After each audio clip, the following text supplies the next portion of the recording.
Қайырлы күн, құрметті оқушылар. Біз матсауаттылықтан нұсқа талдауды ары қарай жалғастырамыз. Бірінші сұрақ бізде кестеде велосипедшінің жүрген жолының дөңгелек айналымының санына тәуелділік берілген. Дөңгелектің диаметрі мен x-тің мәнін табуымыз керек. Жалпы дөңгелектің ауданын есептеу формуласы L тең бізде 2πr немесе мына 2r-ді біз бір-біріне көбейтіп π деп диаметрді алмастыруымызға болады. Енді қараңыздар оқушылар, 10 айналым жасаған кездегі жүрген жолы 15,7 болса, онда дөңгелектің ұзындығын табу үшін біз s-ті сол айналым санына бөлеміз. Демек 15,7-ні 10-ға бөлсек, онда дөңгелектің ұзындығы бізде 1,157 метрге тең. Ал енді диаметрін табу үшін біз не істейміз? Осы дөңгелектің ұзындығын пи-ге бөлеміз. Яғни 1,157-ні 3,114-ке бөлсек, онда бізде 0,5 метр тұрады. Диаметрін таптық. Енді ары қарай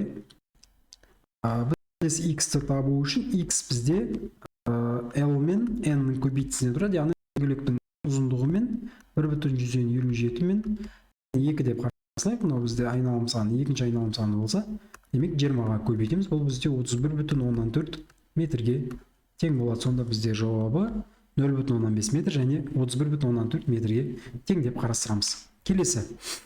Серік суреттегідей бір бөлме пәтеріне тікбұрышты параллелепипед тәрізді әрлеу жұмыстарын жүргізбекші. Ол үйінің төбесі мен барлық бүйір жақтарын көкшіл түспен сырлап еденіне кафель төсемекші. 1 метр квадрат жерге 200 грамм бояу жұмсалады, ал еденге 20 сантиметрлік шаршы пішінді кафель төсейді. Егер 3 килограмм құтыдағы бояудың бағасы 3000 теңге, бір жәшікте 20 кафель бар болса, бір жәшік кафельдің бағасы 2000 теңге болса, серіктің жұмсайтын ақшасы дейді. Енді біз бояйтын бөліктен бастасақ, енді ең бірінші бізде төбесін табуымыз керек. Төбесі бізде мынау тұрған жер, ол 4 пен 6-ның көбейтісінен тұрады, яғни 24 метр квадрат. Сосын енді келесі жақтарын қарастырсақ, бізде мына бір жағы осыдан бар бізде, ол 3 пен 4-тің көбейтісі, мына жерде бізде 4-ке тең, 3 пен 4-тің көбейтісінен тұрады. Яғни жағы, бірінші жағы деп қарастырсақ, 3 пен 4-тің көбейтісі, одан бізде екеу бар, тағы біреу бар. Екеуге көбейтеміз, ол бізде 24 метр квадрат болады. Енді келесі жағы бізде ол арғы стенамен, мына бергі бізге қарап тұрған стенасы. Демек, екінші жағы бізде 6 мен 3-тің көбейтінсе, 3 пен 6-ның көбейтінсе мынаны береді ғой. Және содан екеуі бар бізде. Демек, бұл 36 метр квадрат. Енді барлығын қоссақ, бізде 84 метр квадрат болады. Енді қарасақ, 1 метр квадратқа 200 грамм бояу кетсе, демек 84 метр квадратқа 200 граммны килограмм айналдырсақ, 0,2 килограмм бізде бояу кетеді. 84-ке біз көбейтейік қазір. 0,2-ні көбейтсек, 16,8 килограмм кетеді. Енді бізде 3 килограммдық құтыдан нешеу алу керек, сонда бізде 5-еу алсақ жетпейді, 6 алуымыз керек. 6 құты алуымыз керек. Сонда бұл 18 килограмм шығады. Енді артылып қалады, әрине, бірақ 5 килограмм бізде 5 құты алсақ 15 килограмм болып жетпей қалады ғой. Демек 6 құты. 6 құтының құтасы бізде 3000 теңгеден көбейтсек, онда 18.000 теңге бізде бояуға кетеді. Бояуға кетеді. Бояу. Ал енді кафельді есептейік оқушылар. Кафельді есептеу үшін біз мына табанның ауданы бізде белгілі, табаны мен төбесі бірдей ғой, бізде 24 метр квадрат болады. Табаны да, бізде S табаны да осы 24 метр квадратқа тең.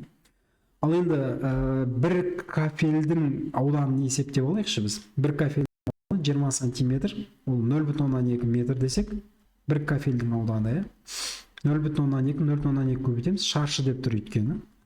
Демек, бұл 0,4 метр квадрат болады. Енді бір кафельде, бір неде осынша кафель бар бізде. То есть, бір кафельде 0,4-ке тең. Енді біз мұна 24-ті бөлеміз. 24-ті 0,4-ке бөлейік. Неше кафель қажет екенін анықтаймыз. N деп бола салсақ. 24-ті 0,4-ке бөлсек, 600 кафель қажет болады. 600 кафель. Енді ол неше пачканы құрайды? Неше пачканы құрайтын? Пачка деп қойсақ. Неше пачканы құрайтын бөлу үшін біз не істейміз? Осы 600 кафельді 20-ға бөлеміз, өйткені бір пачкада 20 кафель бар бір жәшікте. Мына бір 30 жәшік. Енді 30 жәшік әрқайсысы 2000 теңгеден тұрса, бұл бізде 60 мың теңгені құрайды. 60 мың теңге. Ал енді барлығы бізде қанша болады? Мына екеуін қосып жіберсек, 78 мың теңге болады сонда. Міне, яғни Б жауабы дұрыс болады. Ары қарай кеттік. 3 шілде күні температураның тәуліктік өзгерісі диаграммада кескінделген. Төмендегі жауаптардың ішінен түске дейін дейді. Түске дейін деген сөз, яғни мына ең мына потолокқа жетті ғой бізде. Міне осы жерге дейінгі қарастырмайын, яғни уже түстен кейін төмен құлайды ғой, өйткені мынау градус, яғни мынау бізде уақыт астында, сағат. Мынау бізде температура. Енді осы жерде 25 градусты қарасақ, 25 градусты әкеліп қиылыстырсақ, мына жерде ол сағат нешеге сәйкес келеді? 12-ге сәйкес келеді демек, бізде жауап бұл нұсқасы. Ал түстен кейінгі уақытқа ол где-то осы жерлерге 18 асқан кезде бір сәйкес келеді. Ондай жауап бізде дұрыс болмайды. Демек біз түске дейінгі сағат 12-де 25 градусқа жеткендігін байқаймыз. Ары қарай кеттік. Көлікпен Семейден Алматыға дейін 1220 километр қашықтықты, яғни барлық жол, бұл бізде барлық жол 3 күнде жүріп өтті. Диаграммада оның бірінші және үшінші күндер жүрген жолдар процент есебімен берілген. Бекарыстың екінші күні жүрген жолы. Қараңыз, мынау бірінші күні деп қарастырсақ, мысалы үшін, мынау бізде үшінші күні. Мына жер бізде екінші күні. Демек бізде барлығы 100% болса, екінші күнін табу үшін біз не істейміз? 100%дан 30 бен 40, яғни 70-ті алып тастаймыз. Бізде 30% қалады. Енді 1220-ның 30%-ын табу үшін 30-ға көбейтіп 100-ге бөлеміз. Яғни барлық жолдың екінші күні жүрген жолды табамыз осылай. Так, мына жерде қысқартып жіберсек болады. Сонда 122-ні 3-ге көбейтеміз. 366 километр жүрген жолды, яғни А нұсқасы дұрыс болады.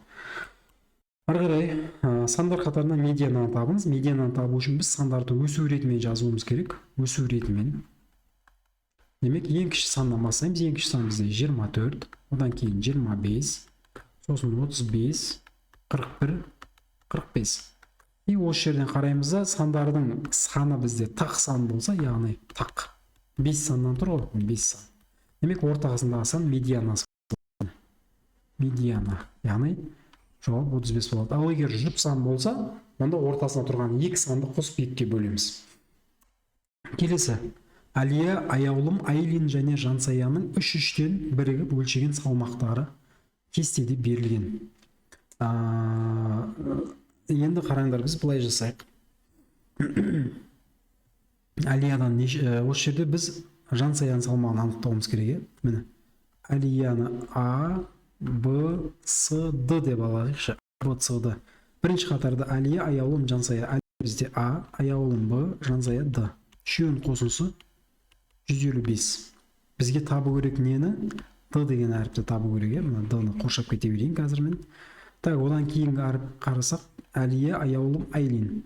Әлия, Аяулым, Айлин бізде үшеуінің қосындысы 150-ге тең. Так, одан кейін ары қарай Әлия, Айлин, Жансая. Үшеуінің қосындысы 160-ға тең. Соңында Аяулым, Айлин, Жансая. Үшеуінің қосындысы бізде 165-ге тең. Енді бізде қарасақ, мына жерден Жансаяны табуымыз керек болады. Енді давайте бірінші мен екіншіні біз бір-бірінен азайтайық. А, Б-лар кетеді. Одан не шығады бізде? Д С тең 5 килограммға шығады. Д минусы 5 килограммға шығады. Так. Д минусы 5 килограммға шығады. Так, енді не істесек болады? Так, мына жерден де біз азайтып жіберсек болады. Так, 3 пен 4-ші теңдеулер бір-бірінен азайтып жіберсек. Бізде С, Д-лар қысқарып кетеді. А минус Б, немесе Б минус А дейік. Б минус А бізде 160, Б минус А 5 килограммға тең. Б минус А 5 килограммға тең. Или жоқ, бұлай жасайық міне. Қазір бір оңайлау жолын қарастырып көрейік. Бізде Д мен С-ның айырмасы кеттік па? Енді былай істейік.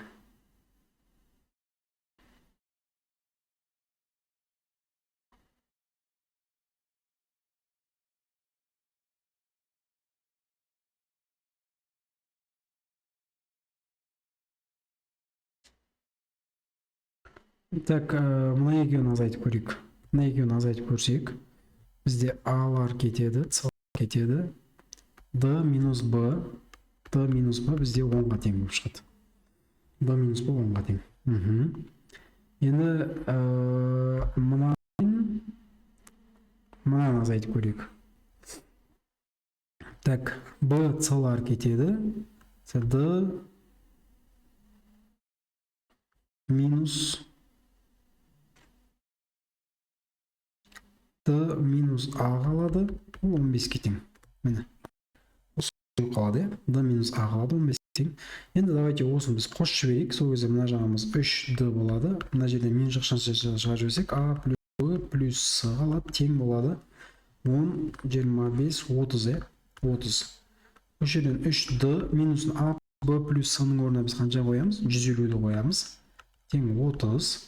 Бұдан 3D тең 180 болады. Мына бетке өткізіп жіберсек, бұдан D тең 183-ке бөлсек 60 килограмм шығады. Яғни жан саяның салмағы бізде 60 килограмм бола салады. Осындай енді әркімге әртүрлі шығарып беруге болады. Жалпы осылай белгілі болған ыңғайлы болады. Келесі заңдылықты анықтап сұрақ берудің орнына санды табыңыз дейді. Заңдылық бізде мынандай: 25-тен 16-ны азайтамыз. 25-тен 16-ны азайтамыз, бізде 9 болады. Осы 9-ды квадраттаймыз, 81 шығады. Яғни міне 31-ден 27-ні азайтамыз, 4 болады. 4-ті квадраттаймыз, 16 шығады. Яғни қайталанып дұрыс болды. Енді 45-тен 39 азайтамыз, бізде 6 болады. 6-ның квадраты бізде 36 деген жауап, яғни А жауабы дұрыс болады. Келесі. Ұзындықтар 12 метрге тең. Ұзындықтар 12 метр тең. 1/3 бөрене бар дейді. Бөрене деген мынандай ағашы. 1, 2 және ағаш бар. 12 метрден. Енді осыларды біз не істейміз? Ұзындықтар 3 метрге тең бөліктерге бөлу үшін қанша рет кесу керек дейді. Яғни 12-ні 3-ке бөлсек, 12-ні 3 метрден шығу үшін 4-ке бөлуіміз керек. Яғни 1 рет бөлем, 2 рет бөлем, 3 рет бөлем, 3 рет неше рет кесу керек деп тұр ғой, 3 рет кесем. Сол кезде 3 метр, 3 метр, 3 метр, 3 метр деп 4 бөлікке бөлінеді. Бұнан да 3 рет кесем, бұнан да 3 рет кесем. Сонда барлығы мен неше рет кесем? 9 рет кескем болып есептеліне саламын. Болды. Келесі, төмендегі фигуралардың ішіндегі көп бұрышқа жатпайтын фигура. Ромб деген бізде мынандай ол 4 бұрыш, көп бұрышы бар. 3 бұрыш деген 3 бұрыш бар, параллелограммның 4 бұрышы бар. Ал шеңбердің бізде бұрышы жоқ, демек D жауабы бізде дұрыс болады. Келесі 10-шы сұрақ: оқушы 2 таңбалы сан жазды, жазылған санның 7-ге ықтималдығы дейді.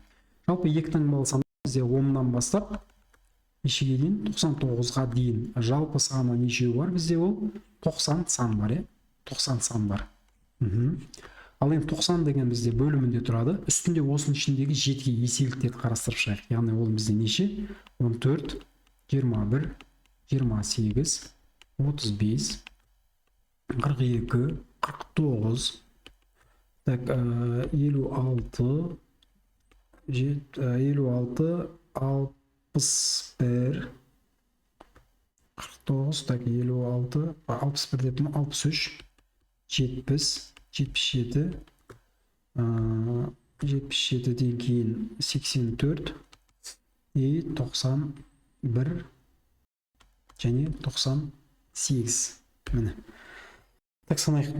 1, 2, 3, 4, 5, 6, 7, 8, 9, 10, 11, 12, 13. Демек, қысқармайды. 90 бөлінген 13 деп қала салады. Осымен оқушылар, нұсқа бағдарламамыз аяқталды. Келесі нұсқада көріскенше аман сау болыңыздар.